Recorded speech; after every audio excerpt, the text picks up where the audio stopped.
हिसार, नारनौंद और आसी के कई गांवों में जल भराव की समस्या का हमने ब्यौरा लिया था।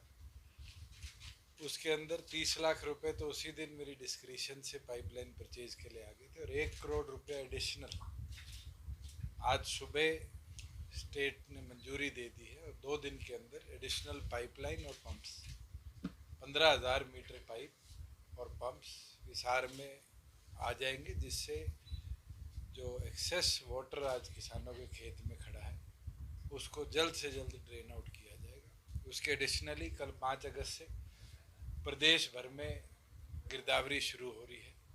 मैं आपके माध्यम से भी तमाम किसान भाइयों से कहना चाहूँगा कि आप लोग मेरी फसल मेरा ब्यौरा पर रजिस्टर कर फसल खराबे का अपनी ओर से भी ब्यौरा देने का काम करें, जिससे हमें एक एक इंच का पता चले और हमारे जो रेवेन्यू के अधिकारी पटवारी कानूगो है वो भी क्रॉस वेरिफिकेशन जल्द से जल्द कर दे कि मुआवजा भी टाइमली कंपाइल हो जाए और किसान को भी मुआवजा हम टाइमली दे पाए। हमारा ये प्रयास रहा है कि जल्द से जल्द फार्मर्स को उनकी जो उचित आज क्रॉप डैमेज बनती है उसका रीइंबर्समेंट हम करें। और डिजिटलाइजेशन के सहयोग से जो वादा विधानसभा में पिछले सेशन में मैंने किया था, इस क्रॉप सीजन में किसानों को उसका लाभ भी मिलेगा। जिला हिसार कार्यकारिणी की बैठक थी, कई अहम विषयों पर जो मेरी जिम्मेवारी संगठन की ओर से डॉक्टर अजय सिंह चौटाला जी की ओर से लगी थी उस पर चर्चा करी गई है। पहले तमाम, क्योंकि हमारे डिस्ट्रिक्ट सेल्स कंप्लीट है, हल्का सेल्स भी हम 20 तारीख से पहले कंप्लीट कर कार्यकर्ताओं को उनकी जिम्मेवारी दें। साथ में युवा इकाई जो हर बूथ पर एक बूथ योद्धा बनाने का काम कर रही है उसका अपडेट आज मिला है। और साथ में एक नया डिसीजन लिया है कि शीला बयान जी के अध्यक्षता में जो महिला सेल है अब वो बूथ लेवल पर एक एक महिला सखी भी बनाएंगी, जिससे हम माताओं बहनों को भी बूथ लेवल पर पार्टी संगठन से और बेहतर तरीके से जोड़ पाएंगे। और मुझे लगता है कि आज हिसार निर्णय लिया है और हम ये टारगेट ले रहे हैं कि अगले 1 महीने में हिसार के प्रत्येक बूथ पर हम एक महिला कार्यकर्ता को, महिला सखी को ये जिम्मेवारी भी दे पाएंगे। आने वाले समय में पंचायती राज इलेक्शंस भी ड्यू हैं, उसके अंदर भी संगठन के विचार आज लिए हैं। साथियों को समय दिया है कि वो लिखित तौर पर भी अपने सुझाव दे दें और आगे पीएससी की बैठक में जो 3 प्रभारी हैं वो रिपोर्ट कंपाइल कर डॉक्टर अजय सिंह चौटाला जी को देने का काम भी करेंगे। सर, आज कुलदीप बिश्नोई बीजेपी में शामिल हुए, तो शामिल होने से क्या 3 मुख्य फायदे हुए गठबंधन? तो बीजेपी बताए, उनके संगठन में आए हैं। मैं तो ये मानता हूँ कि अभी तो उनने रिजाइन किया एक सीट से, उस सीट के ऊपर इलेक्शन कब होगा, कैसे वो चुनाव लड़ा जाएगा, इस पर गठबंधन चर्चा कर ले। एक सर, भूपेंद्र हुड्डा ये कहते हैं 2024 के जो इलेक्शन में सरकार हम बनाएंगे, दावा करते हैं। इस सरकार ने जो अभी तो शहरी सरकार का चुनाव था वो एक जगह भी नहीं बना पाए। पंचायती सरकार का चुनाव आएगा उसमें भी पिता ले, और आगे लोकसभा का आके केंद्र में पिता ले, और फिर विधानसभा का आएगा हरियाणा में पिता ले। हर संगठन दावा करता है, कार्यकर्ता कितनी मेहनत करते हैं वो उस पर निर्भर करता है वो संगठन किस ऊंचाई पे पहुंचेगा और कितना मजबूत होगा। एक चीज तो आज साबित होगी कि सोनिया गांधी, राहुल गांधी को 3 और 4 बार ईडी ने क्या बुलाया, कांग्रेस ने अपने सारे मुख्यमंत्री, मंत्री, एमएलए, सांसदों को दिल्ली बैठा दिया, उससे संगठन नहीं आगे बढ़ेगा। केसेस तो मुझे नहीं लगता इंडिया में कोई ऐसा पॉलिटिशियन रहा होगा आज तक जिसने मुकदमे झूठे सच्चे झेले नहीं है।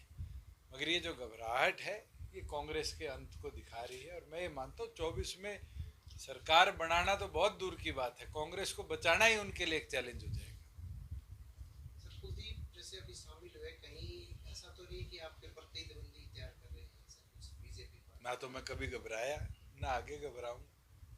गठबंधन है, रहेगा, और मजबूती के साथ हमने 2.25 साल इसको चलाया है और आगे भी 2.25 साल जो है मजबूती से चलेगा। और समय का तो किसी का कुछ नहीं पता, क्या फेरबदल कब हो जाए।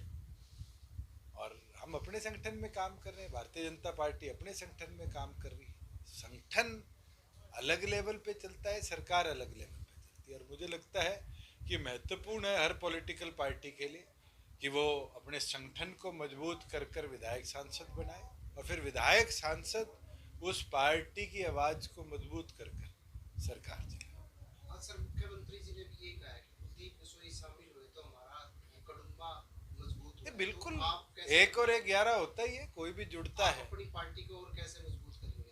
देखो, हमने तो अब पीछे इतने लोगों ने ज्वाइन किया है, अलग अलग पार्टियों से ज्वाइन किया। मैं कैथल में गया था तो वहाँ पर तो एक संगठन को पूरे को ही हम शामिल करा लें, और धीरे धीरे हर पार्टी के प्रयास रहते हैं। अब बूथ लेवल पर हम जा रहे हैं, पता नहीं कितने हजारों लाखों कार्यकर्ताओं को बूथ लेवल पर हम जोड़ेंगे। तो ये तो हर पॉलिटिकल पार्टी का विजन, लक्ष्य होता है। और मैं तो 3 चीज कहता हूँ कार्यकर्ताओं के लिए: नरम बोलना, दिमाग ठीक रखना, पाँव से कभी थकना नहीं, मेहनत करना, और संगठन की सोच को आगे बढ़ाना।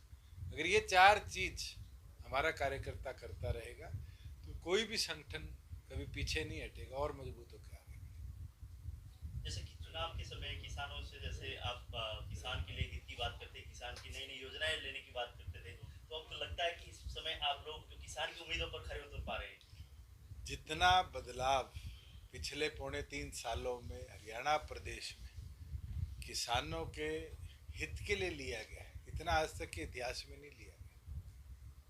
पहले किसी के खेत में आग लग जाती थी तो सिर्फ एक ही रीजन होता था कि अगर बिजली के शॉर्ट सर्किट से आग लगी है, मुआवजा मिलता है। आज कैसे भी आग लगे किसान को लाभ मिलेगा।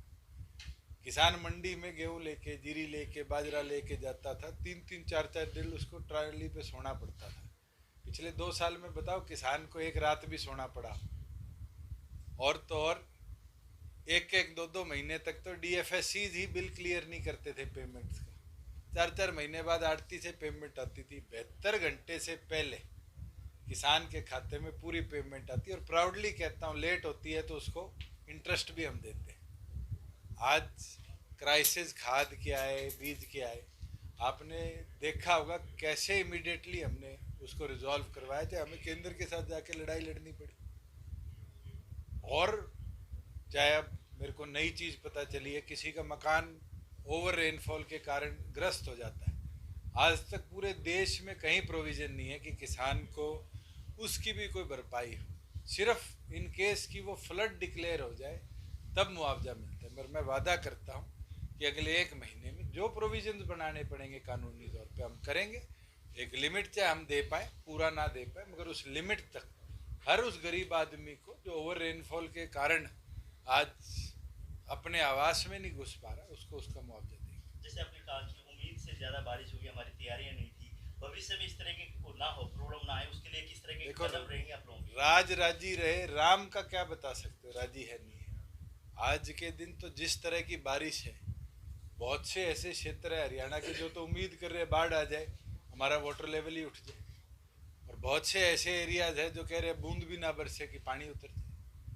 तो ये तो एरिया स्पेसिफिक प्रॉब्लम बनी है, और ये कोई आज की पैदा करी हुई प्रॉब्लम नहीं है। तो नेचुरल टोपोग्राफी है हरियाणा की, जहाँ हर वर्ष पानी का इनफ्लो आता ही आता है, दूसरे जिलों से आता है। अब जींद के सफीदों से चला हुआ पानी आप सोच सकते हो कि भिवानी खेड़ा तक हिट करता है। ये नेचुरल टेंडेंसी है वाटर के फ्लो को। उसके लिए भी हमने पिछले दिनों 75 करोड़ रुपया सिर्फ पंपिंग सेट्स के लिए, ड्रेन बनाने के लिए एडिशनल दिए थे।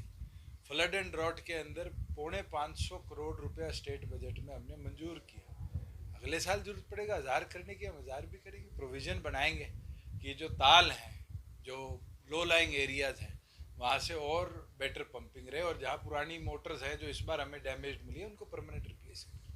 नारनौंद क्या JJP का नहीं है? नहीं, वहाँ पे जैसे दादा राम कुंवर गौतम को लेकर कई बार कहते हैं विधायक जी संभालने। चलो विधायक ना संभाले, मैं तो संभालूंगा। तो मेरी जिम्मेवारी है, मेरे सिंबल पे लोगों ने वोट दिया है, और एज MLA मैंने तो वहाँ भी कहा है मैं उतना ही काम करके दिखाऊंगा जो उनने जिम्मेवारी हमारे संगठन को दी। ULB एरिया है ऑलरेडी। जब मैं सांसद था जब भी एक सड़क है, और वो सड़क 3 विभागों की है। बड़े इंटरेस्टिंग फैक्ट है कि आधी सड़क ULB की, आधी मार्केटिंग बोर्ड की, आधी PWD की है। एक डिपार्टमेंट बनाता है, दूसरा टेंडर करता है, बाय द टाइम दूसरे का काम शुरू होता है तीसरा करता है। वो सड़क को मैं टेकअप कर लूंगा और पीडब्ल्यूडी से पूरी ठीक करा। सर आने वाले चुनाव हर घर तिरंगा का जो अभियान 75 वर्ष के अमृत महोत्सव में प्रधानमंत्री जी राष्ट्रपति जी के नेतृत्व में देश भर में चलाया जाएगा। उसकी शुरुआत मैंने स्वयं अपने घर से भी कल करी।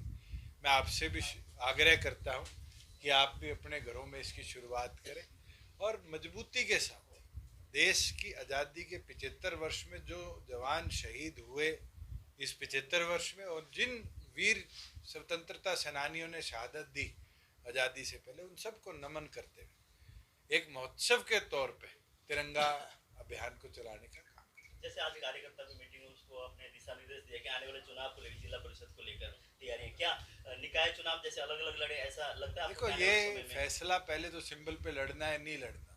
यूएलबी का तो निर्णय पार्टी का था कि सिंबल पे लड़ेंगे, पीआरआई का हम लड़ेंगे नहीं लड़ेंगे ये निर्णय पहले कार्यकर्ताओं से पूछ रहे हैं, फिर संगठन अपना फैसला पीएसी को देगा और डॉक्टर अजय सिंह चौटाला जी के नेतृत्व में ही फाइनल डिसीजन लिया जाएगा कि हमें चुनाव कैसे